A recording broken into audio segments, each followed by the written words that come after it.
Death by medicine एक article है जो गैरी नल ने लिखा है।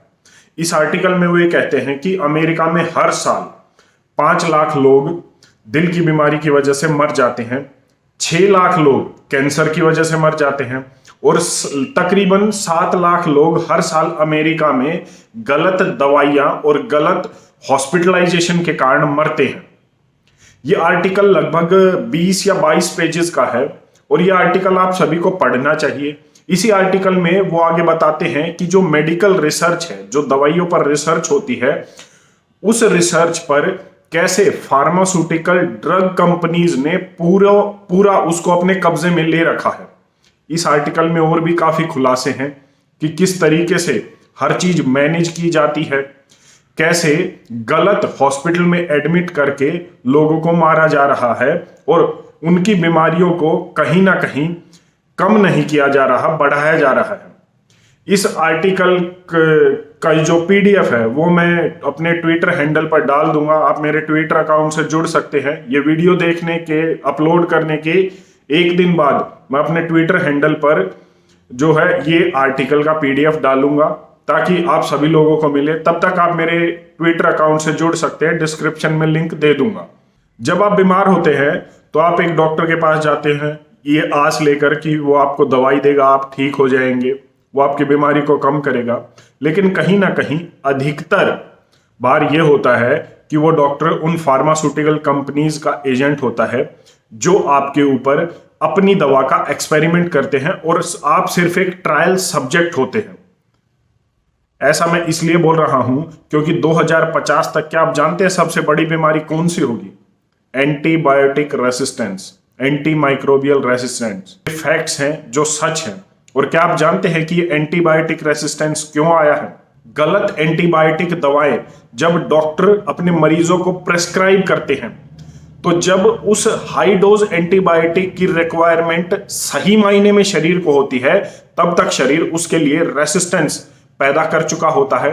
और अक्सर आपने सुना होगा कि डॉक्टर ने यह कह दिया कि अब दवाएं काम नहीं कर रही, वो एंटीमाइक्रोबियल रेसिस्टेंस होता है।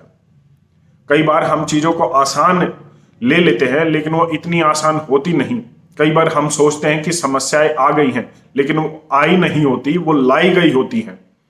आज की वीडियो में बात करेंगे कि पिछले 1.5-2 साल में किस तरीके से अरबों रुपए की दवाएं, निरर्थक दवाएं जिनकी जरूरत नहीं थी, वो खिलाई गई। और उसका प्रूफ के साथ मैं अक्सर कोई भी बात करता हूं तो किसी रिसर्च के साथ ही करता हूं। एक बार आज के विषय पर बात कर लेते हैं। अगर आपने ये कह दिया कि गिलोय का पानी पीने से इम्यूनिटी बढ़ती है, इन्फेक्शन कम होते हैं, तो यकीन मानिए आपको बहुत सारे रिसर्च पेपर, बहुत सारी थीसिस और न जाने क्या क्या लगेगा प्रूव करने के लिए। लेकिन वहीं दूसरी ओर पिछले 1.5-2 साल में अरबों रुपए की एंटीबायोटिक दवाएं और निरर्थक दवाएं, मतलब जिनकी कोई जरूरत नहीं थी, वो लोगों को खिला दी गई है और एक बार भी ना तो सवाल उठा है और ना ही आपको कोई सवाल का जवाब देने की जरूरत है। यह सिस्टम है जो चल रहा है। जैसा मैंने कहा, मैं कोई भी बात बिना रिसर्च के नहीं कहता। देश विदेश के, कनाडा, अमेरिका और भारत के 32 बड़े डॉक्टर्स ने सेंट्रल गवर्नमेंट को, आईएमए को, इंडियन मेडिकल एसोसिएशन को यह लिखा है कि जो गलती हमने 2021 में की थी दूसरी लहर, सेकेंड वेव के दौरान, वही गलती हम 2022 में करने जा रहे हैं। इस लेटर में जो बड़े 32 डॉक्टर्स हैं उन्होंने 3 मुद्दों पर बात की है। उन्होंने कहा है कि निरर्थक दवाएं, निरर्थक टेस्ट और निरर्थक जो है हॉस्पिटलाइजेशन, मतलब वो दवाएं जिनकी जरूरत नहीं है, वो टेस्ट जिनकी जरूरत नहीं है और बिना वजह हॉस्पिटल में एडमिट करना जिस मरीज को हॉस्पिटलाइजेशन की जरूरत नहीं है। ये सब हमने गलतियां की हैं दूसरी वेव के दौरान, दूसरी लहर जो कोरोना की थी उसके दौरान। और यही गलतियां अब हम 2022 में करने जा रहे हैं जिन पर रोक लगाई जानी चाहिए। हमें पता है कि किस तरीके से पिछली बार दूसरी वेव में हाइड्रोक्सीक्लोरोक्वीन, HCQ जिसे हम कहते हैं, एजिथ्रोमाइसिन, आइवरमेक्टिन और न जाने कौन कौन सी दवाओं का गलत इस्तेमाल हुआ था और इन सब दवाइयों की जो है कमी पड़ गई थी।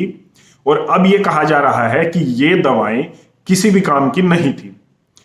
ऐसा मैं नहीं कह रहा हूं।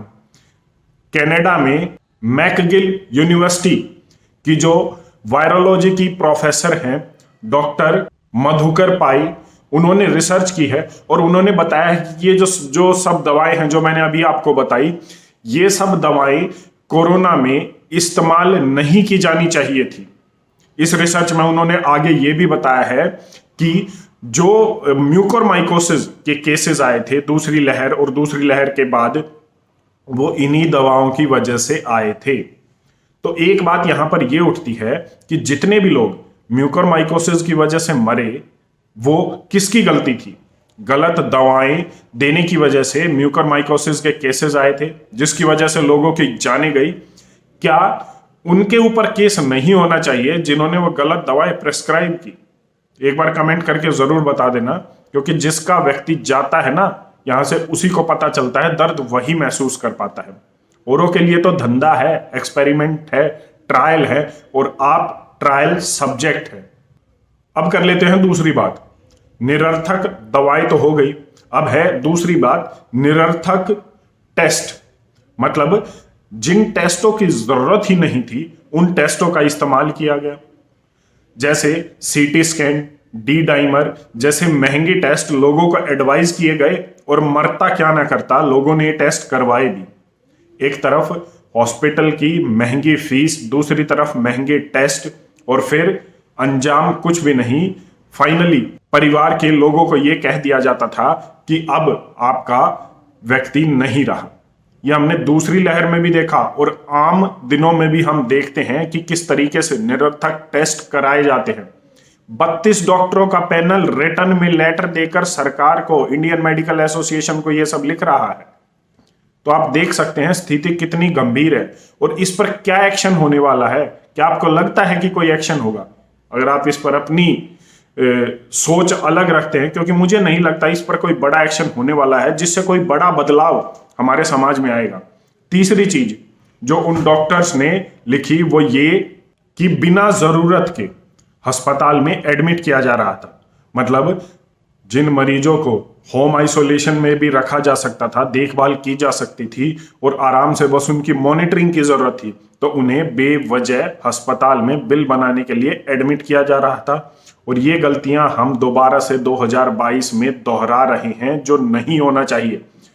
इसके साथ साथ इन डॉक्टर्स ने यह लिखा है कि एविडेंस बेस्ड मेडिसिन का इस्तेमाल होना चाहिए। मतलब जिन मेडिसिन के ऊपर रिसर्च हो चुकी है कि ये कुछ काम करती हैं, उनका इस्तेमाल होना चाहिए, न कि आलतू फालतू किसी भी मेडिसिन का इस्तेमाल करके लोगों की समस्याएं घटाने के बजाय बढ़ाई जाए, जो हमने पीछे किया। ये सब अब प्रूव हो चुका है। ओपनली इन डॉक्टर्स ने कह दिया है कि निरर्थक दवाओं का इस्तेमाल किया गया। म्यूकोरमाइकोसिस के केसेस गलत दवाएं देने की वजह से आए। जिन लोगों की मौत हुई उनका कौन जिम्मेदार होगा? मेरा तो सवाल ये है। और आगे जो गलतियां हम कह रहे हैं वो ये कह रहे हैं कि आगे भी हम गलतियां दोहरा रहे हैं 2022 में, तो आगे जो कंसिक्वेंसेस होंगे उनका जो जिम्मेदार है कौन होगा, कौन उनकी जिम्मेदारी लेगा? आप इस पर अपनी क्या राय रखते हैं? एक बार कमेंट करके जरूर बताएं। धन्यवाद। जय हिंद।